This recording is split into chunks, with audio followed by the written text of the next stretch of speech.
সুপ্রিয় ভিজিটর, স্বাগত জানাই আরও একবার বিডি পাঠশালায়। আপনাদের সাথে রয়েছি সি প্রোগ্রামিং এ হাতেখড়ি টিউটোরিয়াল সিরিজটি নিয়ে।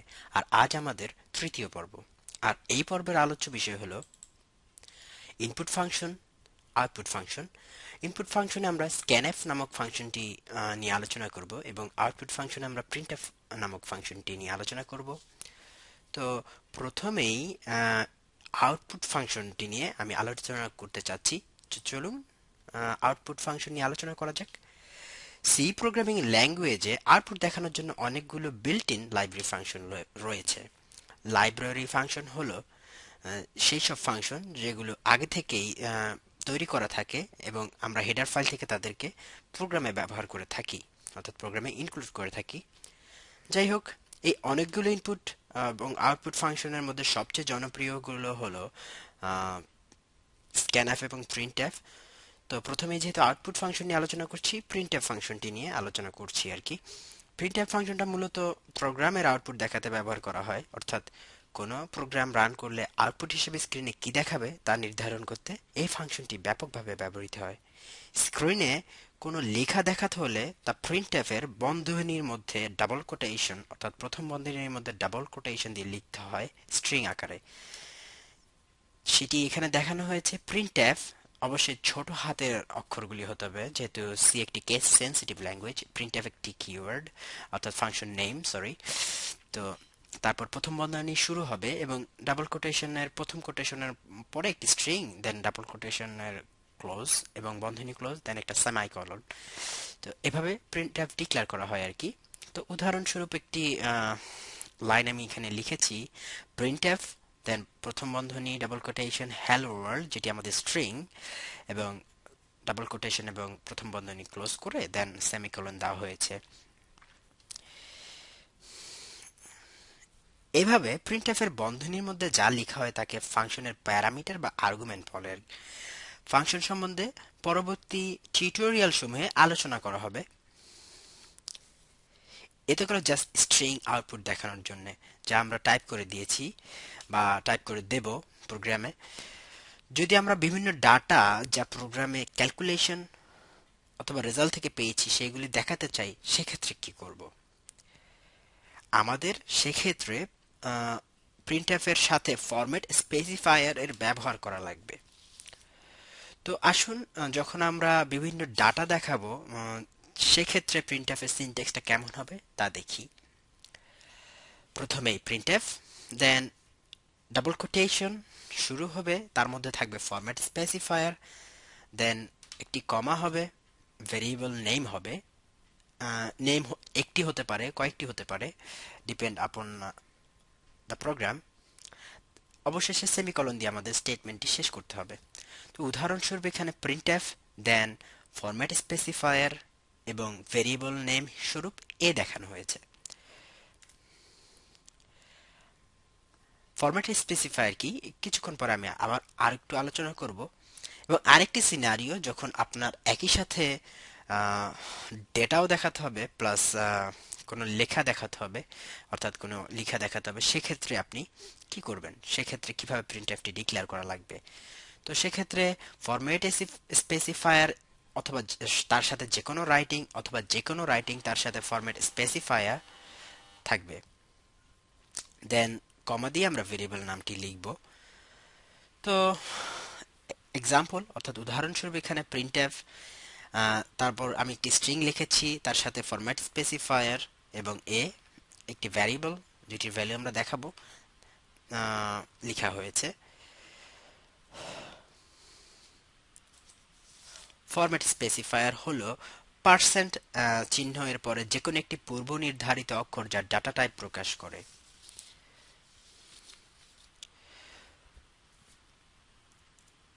ফরম্যাট স্পেসিফায়ার গুলো নিয়ে একটু আলোচনা করছি। পার্সেন্ট আই অথবা পার্সেন্ট ডি, এটা দিয়ে ইন্টিজার টাইপ বোঝানো হয়ে থাকে, অর্থাৎ আমরা যদি কোনো ইন্টিজার টাইপের পূর্ণ সংখ্যার ডাটা দেখাতে চাই সেক্ষেত্রে পার্সেন্ট আই অথবা পার্সেন্ট ডি ফরম্যাট স্পেসিফায়ার ব্যবহার করব। পার্সেন্ট সি দিয়ে বোঝানো হয় ক্যারেক্টার, পার্সেন্ট এফ দিয়ে বোঝানো হয় ফ্লোটিং পয়েন্ট, অর্থাৎ বাস্তব সংখ্যা, floating point number. Percent E or percent capital ই দিয়ে বোঝানো হবে একটি ফ্লোটিং পয়েন্ট নাম্বার যা এক্সপোনেনশিয়াল নোটেশনে থাকবে। ছোট হাতের ই দিয়ে ছোট হাতের এক্সপোনেনশিয়াল নোটেশন, বড় হাতের ই দিয়ে বড় হাতের exponential notation. Percent L D long integer, long decimal অর্থাৎ লং টাইপের ডাটা দেখানোর জন্য। পার্সেন্ট ইউ দিয়ে unsigned integer. Percent L F long float, যদিও লং ফ্লোট নামে কোনো ডাটা টাইপ নেই। ডাবলকে দেখাতে হলে আমাদের এল এফ লিখতে হয়। আর আমরা যদি সরাসরি কোনো স্ট্রিং দেখাতে চাই সেক্ষেত্রে পার্সেন্ট এস অর্থাৎ স্ট্রিং ডিনোট করে।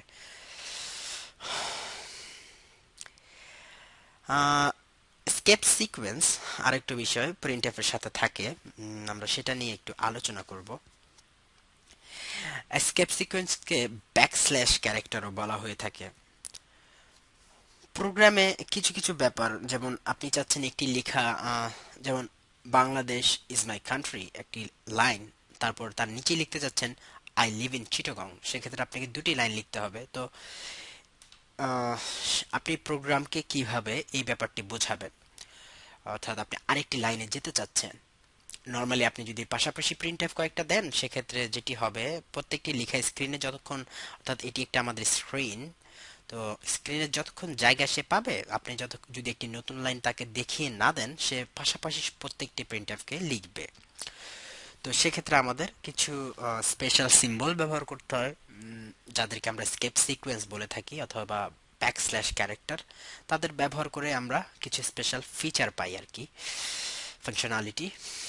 তো এগুলি অ্যাকচুয়ালি স্কেপ সিকোয়েন্স। তো আসুন কিছু স্কেপ সিকোয়েন্স দেখি। ব্যাকস্ল্যাশ ক্যারেক্টার পার্সন, কিছুক্ষণ আগে আমি যে কথাটি বলেছি, অর্থাৎ দুটি নতুন লাইনে দুটি লেখা যদি আমরা লিখতে চাই সেক্ষেত্রে ব্যাকস্ল্যাশ দেন এন। একটি যদি ট্যাবের ইফেক্ট দিতে চান, অর্থাৎ একটা ট্যাব দিলে যতটুকু স্পেস খালি হয় সেক্ষেত্রে ব্যাকস্ল্যাশ টি।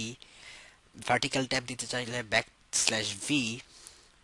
নিউ পেজ, এটি খুব একটা কনসোল অ্যাপ্লিকেশন আমরা ব্যবহার করি না, করি অথবা রেগুলার ব্যবহার করা হয় না আর কি। Percent backslash F. Backspace effect দিতে গেলে ব্যাকস্ল্যাশ বি। ক্যারেজ রিটার্ন আর। নিউ লাইন আমি দুবার লিখে ফেলেছি, দুঃখিত। অডিবল সাউন্ড, অর্থাৎ একটি সাউন্ড আপনি লেখার পরে বা আগে আপনার স্ক্রিনে কোনো যখন প্রোগ্রামটি রান হবে এই মুহূর্তে আপনি একটি সাউন্ড দিতে চাচ্ছেন, বেসিক্যালি অ্যালার্ট সাউন্ড, সেক্ষেত্রে ব্যাকস্ল্যাশ এ দেওয়া যেতে পারে আর কি। ঘাবড়াবার কিছু নেই, কিছুক্ষণ পরে আমরা প্র্যাকটিক্যালি একটি প্রোগ্রাম তৈরি করে এই ব্যাপারগুলি দেখব। তো আসুন, ফরম্যাটেড আউটপুট এই জিনিসটি আমি প্রোগ্রামে দেখাবো। আরেকটি ব্যাপার, input function. Input function scanf, আমি আগে আউটপুট ফাংশন দেখিয়েছি আপনাদের বোঝার সুবিধার্থে। তো ইনপুট ফাংশন স্ক্যানএফ আর আউটপুট ফাংশন প্রিন্টএফ এর মধ্যে সামান্য একটু পার্থক্য রয়েছে। ইনপুট যেহেতু সেহেতু একটি ডাটাই তো নিতে হবে, তাই না? এখানে স্ট্রিং এর ব্যাপার স্যাপার নাই, তো ফরম্যাট স্পেসিফায়ার থাকবে এবং ভেরিয়েবল নেমের আগে একটি এন্ড, যাকে অ্যাম্পারস্যান্ড বলা হয়ে থাকে, দিতে হবে। এন্ড দিয়ে বোঝানো address of that variable, address of variable name, অর্থাৎ এই ভেরিয়েবলের নামের অ্যাড্রেসে আমরা আমাদের ভ্যালুটুকু স্টোর করব অথবা ইনপুট নেব, সেজন্য এই চিহ্নটি ব্যবহার করতে হয়। তো এই জিনিসটি মনে রাখতে হবে, যখনই আমরা ইনপুট নেব সেক্ষেত্রে ভেরিয়েবল নেমের আগে এন্ড চিহ্নটি হবে, এবং যখনই আউটপুট দেব, যখনই আউটপুট দেখাবো সেক্ষেত্রে অ্যাম্পারস্যান্ড চিহ্ন হবে না, অর্থাৎ আমরা ভ্যালুটি দেখাতে চাচ্ছি, অ্যাড্রেসে রাখতে চাচ্ছি না এজন্য। তো এক্সাম্পল স্বরূপ স্ক্যানএফ দেন ফরম্যাট স্পেসিফায়ার অ্যাম্পারস্যান্ড এ। চলুন একটি প্রোগ্রাম দিয়ে আমরা দেখি কিভাবে প্রিন্টএফ এবং স্ক্যানএফ ফাংশনটি কাজ করে। তো আমি কোড ব্লকস একটি নতুন প্রজেক্ট নিয়েছি, ইনপুট আন্ডারস্কোর আউটপুট নামে। আশা করি আপনারা জানেন কিভাবে প্রজেক্ট নিতে হয়। আহ, তো বেসিক্যালি একটা ডিফল্ট টেমপ্লেট আসে, যাকে আমি কিছুটা পরিবর্তন করেছি। এখানে দুটি লাইন লিখেছি, আহ, দুটা forward slash then line, topics to discuss, এবং আরেকটি লাইনে লিখেছি প্রিন্ট অফ স্কেপ সিকোয়েন্স, যে টপিকসগুলো আলোচনা করব। তো যাই হোক, যেটি আমার আলোচনা করতে চাচ্ছি, অর্থাৎ আমি যেটি আলোচনা করব, এই ফরওয়ার্ড স্ল্যাশ দুটি দিয়ে যা লিখেছি তাকে বলা হয় কমেন্ট। আর কমেন্ট প্রোগ্রামার, অর্থাৎ যারা প্রোগ্রামটা করছেন তাদের বোঝার সুবিধার্থে লেখা হয়, যা প্রোগ্রাম এক্সিকিউশনের সময় কোনো কাজ করে না। অর্থাৎ এটা একটি কোডটাকে আর রিডেবল করার জন্য যিনি কোড করবেন তার বোঝার সুবিধার্থে এটি লেখা হয়। তো এটা একটা সিঙ্গেল লাইন কমেন্ট লিখতে হলে দুটো ফরওয়ার্ড স্ল্যাশ দিয়ে লিখতে হয়।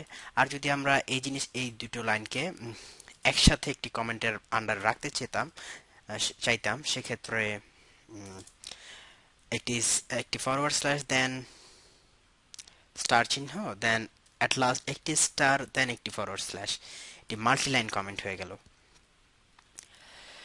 তো যাই হোক, আমাদের টপিক নিয়ে আলোচনা করি। Printf. By default printf hello world একটি নিউ লাইন চলে আসে। তো আমি নিউ লাইন, যেটি একটি ব্যাকস্ল্যাশ ক্যারেক্টার, মুছে দিলাম এবং আমি আরও একটি প্রিন্টএফ লিখব। প্রিন্টএফ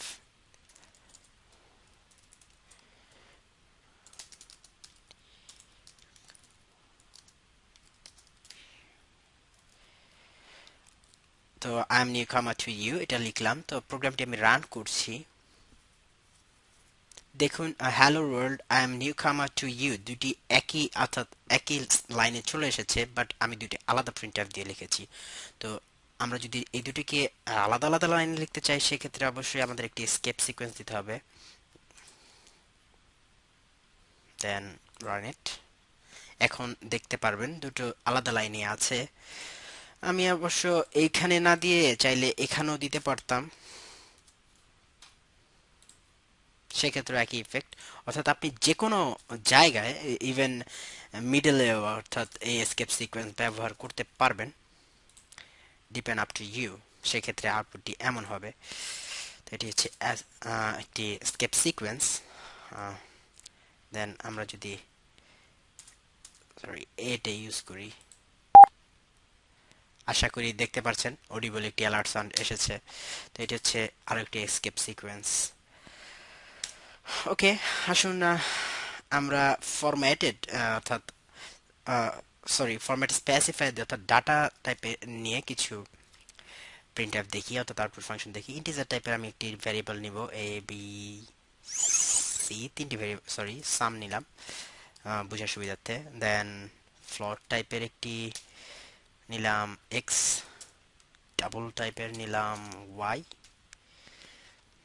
দেন ক্যারেক্টার টাইপের সি এইচ, দেন এনিথিং এলস। ওকে, স্ট্রিং নিয়ে আমাদের ভবিষ্যতে একটি আলাদা টিউটোরিয়াল আসবে, বাট স্ট্রিং হলো পাশাপাশি অনেকগুলো ক্যারেক্টারের সমষ্টি, যাকে ক্যারেক্টার অ্যারে বলা হয়ে থাকে। তো আমি স্ট্রিং বোঝানোর জন্য এখানে 4 str এবং এই ব্র্যাকেট অর্থাৎ থার্ড ব্র্যাকেট দিয়ে আমি জাস্ট একটি স্ট্রিং লিখছি। আমরা জাস্ট আমার মতো টাইপ করে যান, যখন আমরা স্ট্রিং নিয়ে আলোচনা করব তখন আমি বিস্তারিত বলবো অ্যাকচুয়ালি স্ট্রিং কিভাবে কাজ করে। তো আমি জাস্ট প্রোগ্রামটার সুবিধার্থে বোঝানোর জন্য আমি এটা লিখি, this is a string.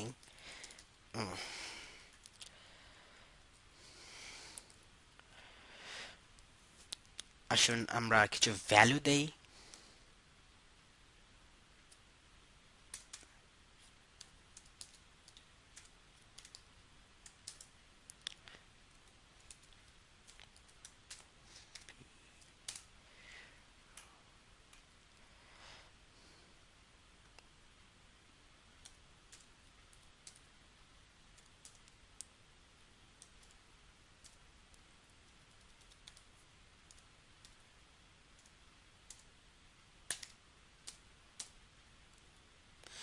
CH, অর্থাৎ যখন স্ট্রিং লিখছি সেক্ষেত্রে আমরা কিন্তু ডাবল কোটেশন ব্যবহার করছি, আর যখন আমি একটি সিঙ্গেল ক্যারেক্টার লিখছি সেক্ষেত্রে সিঙ্গেল কোট ব্যবহার করতে হবে। তো আমি এখানে এ রাখছি। আসুন আমি এই দুটো প্রিন্ট বাদ দিয়ে দেই। প্রথমেই প্রিন্ট এফ, দেন ফরম্যাট স্পেসিফায়ার দিয়ে ইন্টিজার টাইপের ডাটা দেখাচ্ছি, %d, দেন এ, এগেইন প্রিন্ট, আমি কপি করে নেই,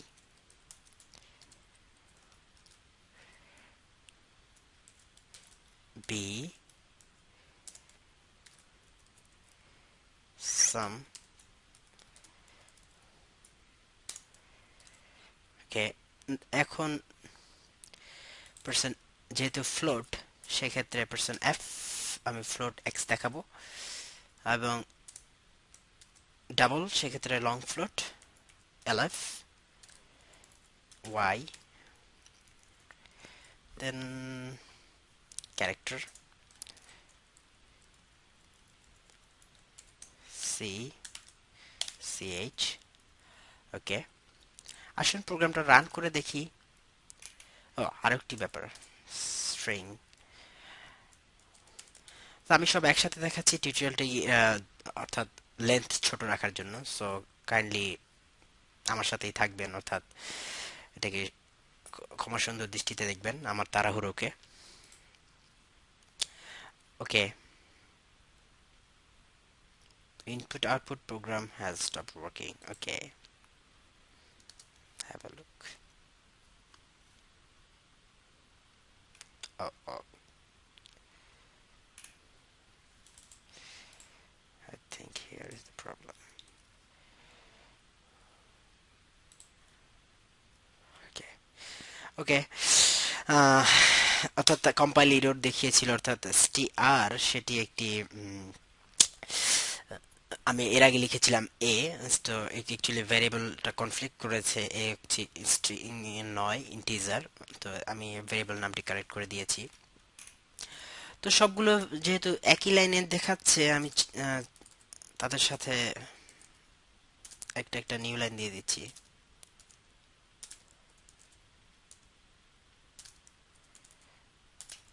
Okay, now the output should be like this. Okay, fine. তো এই হলো printf। তো একটা জিনিস খেয়াল করে দেখবেন, আমি দুটো printf লিখেছি, আমি এই দুটোকে চাইলে কিন্তু মার্জ করে একটি printf এ নিয়ে আসতে পারতাম, অথবা আমি সবগুলোকেই কিন্তু একটি printf এ নিয়ে আসতে পারতাম। আর আসুন আমরা এই সবগুলো printf কে একটি printf এ নিয়ে আসি, অর্থাৎ মাল্টিপল ভেরিয়েবলের ডাটা আমরা কিভাবে একটি printf এর মাধ্যমে দেখাবো। প্রথমে %d, দেন নিউ লাইন রাখতে পারি অথবা স্পেস দিয়ে দেখাতে পারি। আমি নিউ লাইনই রাখছি, %d new line, %d new line, %f new line, %lf new line, %c new line, %s new line. Okay, সেক্ষেত্রে আমার যেটি করতে হবে, অর্থাৎ after giving the comma I have to give all of the variable name, অর্থাৎ আমাকে সবগুলি variable নাম সিকুয়েন্সিয়ালি দিতে হবে যেভাবে আমি দেখতে চাই। তো আমি এভাবে দিয়ে দিচ্ছি some, sorry, then X Y C H S. মনে রাখতে হবে ভেরিয়েবলগুলো কমা দিয়ে দিয়ে লিখে যেতে হবে, এবং শেষে কমা হবে না, জাস্ট ক্লোজ নর্মাল। দেন আমরা শুন দেখি।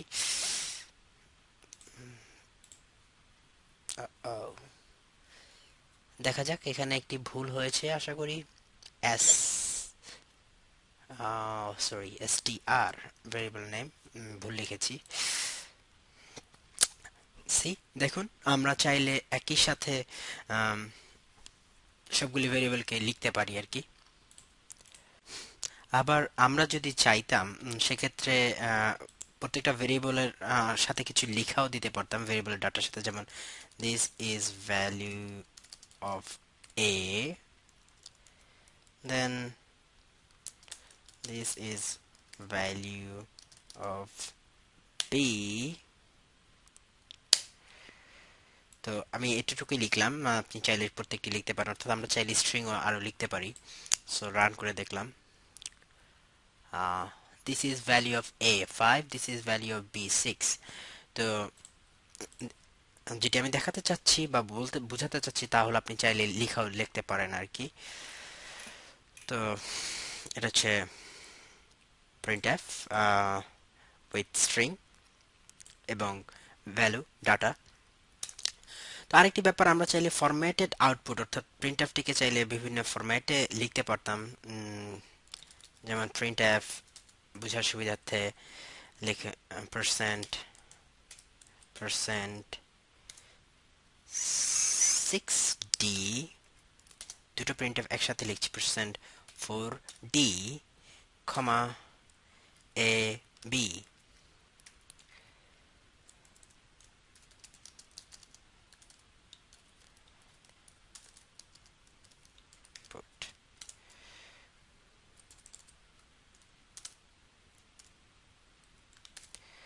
ওকে ওকে, যেটি আমি দেখা যায় পার্সেন্ট 6d, এখানে আমি কিন্তু একটি পার্সেন্টের পরে একটি 6 দিলাম, তারপর ডি দিলাম, এবং পার্সেন্টের পর 4 দিলাম, তারপর ডি দিলাম। তার মানে কি, এই 6টা কিন্তু দেখালো না। তো এই 6টার মানে হলো বাই সে এই ভ্যালুটার জন্য অটোমেটিক্যালি 6টা ডিজিটের জায়গা নিয়ে নেবে, দেন রাইট সাইড থেকে অর্থাৎ ডান থেকে সংখ্যাটা দেখাবে। যদি তা 6 ডিজিটের ছোট হয় তো ডান থেকে শুরু হবে, এবং 6 ডিজিটের বড় হলে প্রোগ্রাম কম্পাইলার তার মতো করে দেখাবে। তো সংখ্যাটিকে আমি একটু বড় করে আপনাদের বোঝার সুবিধার্থে দেখাই। খেয়াল করে দেখুন, আগে দুটো স্পেস অর্থাৎ 6টা ডিজিট সে নিয়ে সর্ব ডান থেকে নাম্বারটা বসানো শুরু করেছে। তো এই সিনারিওটাকে আমি যদি মাইনাস চিহ্ন দিয়ে দেই, সেক্ষেত্রে কিন্তু উল্টোটা হবে, অর্থাৎ সে লেফট থেকে অর্থাৎ লেফট সাইড থেকে দেখাবে। তো অনেক সময় ফরম্যাটিং এর জন্য এগুলি ব্যবহার করতে হবে আপনাদের প্রোগ্রামে। তো এটা হচ্ছে ফরম্যাটেড আউটপুট। এবং আরো একটি ফরম্যাটেড আউটপুট আমি আজ দেখাবো, সেটি হলো ফ্লোট টাইপের ক্ষেত্রে। অর্থাৎ আপনার হাতে একটি ফ্লোটিং পয়েন্ট ডাটা আছে, যেটি এক্স আপাতত আমাদের হাতে আছে। ফ্লোট, ওকে। তো আমি একটু রান করে দেখি। ফরম্যাটেড ফ্লোট হলো এই 4.5।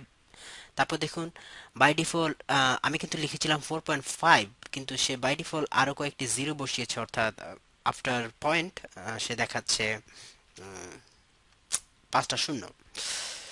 তো আপনি চাইলে এই শূন্যগুলো তুলে দিতে পারেন। সেক্ষেত্রে আপনাকে যেটি করতে হবে, একটি পয়েন্ট বসাতে হবে।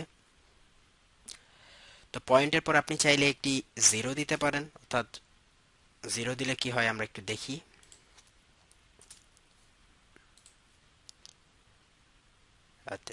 জিরো অর্থাৎ ফরম্যাটেড ফ্লোট 4.5 থেকে সে অটোমেটিক্যালি 5 হয়ে গিয়েছে 4.5, অর্থাৎ জিরো দেওয়ার ফলে সে টাইপটাকে কাস্ট করে নিয়ে 5 করে ফেলেছে, অর্থাৎ এটিকে একটি ইন্টিজার হিসেবে দেখাচ্ছে।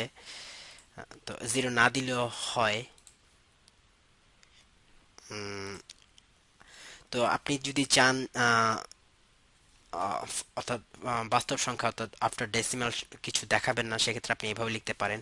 অথবা আপনি চাচ্ছেন ডেসিমালের পর দুঘর দেখাবেন, যেটি টাকা পয়সার হিসাবের ক্ষেত্রে ব্যবহার করা হয়, তো সেক্ষেত্রে আপনি এভাবে লিখতে পারেন 4.50। তো একে বলা হয় ফরম্যাটেড আউটপুট। তো এখন আমরা স্ক্যানএফ ফাংশনটা দেখি। আমি এখানে যে ইনপুটগুলো নিয়েছিলাম, এই প্রত্যেকটা ইনপুট আমি স্ট্রিংটা সহ প্রত্যেকটা ইনপুট আমি স্ক্যানএফ ফাংশনের মাধ্যমে নেব। তো আমি ডিলিট করে দেই লাইনগুলো, দেন স্ক্যানএফ ফাংশন রিডেবল করার জন্য আমি কিছু লিখতে পারি, যেমন please give the value of A and b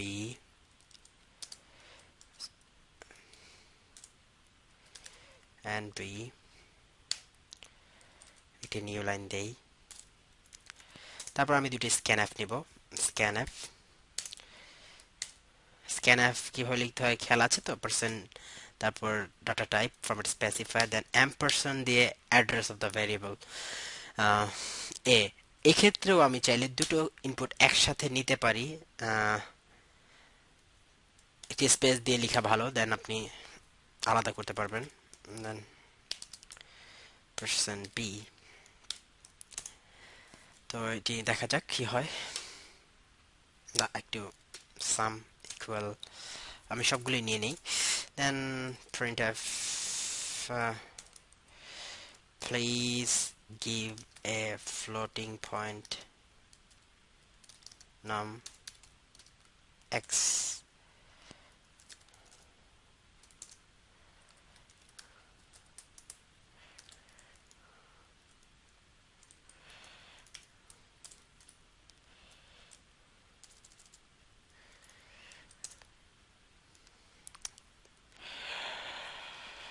তো ডাবলটি আমি জাস্ট একটি ভ্যালু দিয়ে দেই, জাস্ট সময় কমানোর জন্য।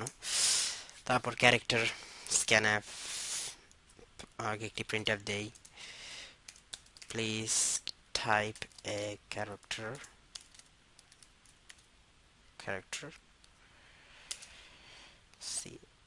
ch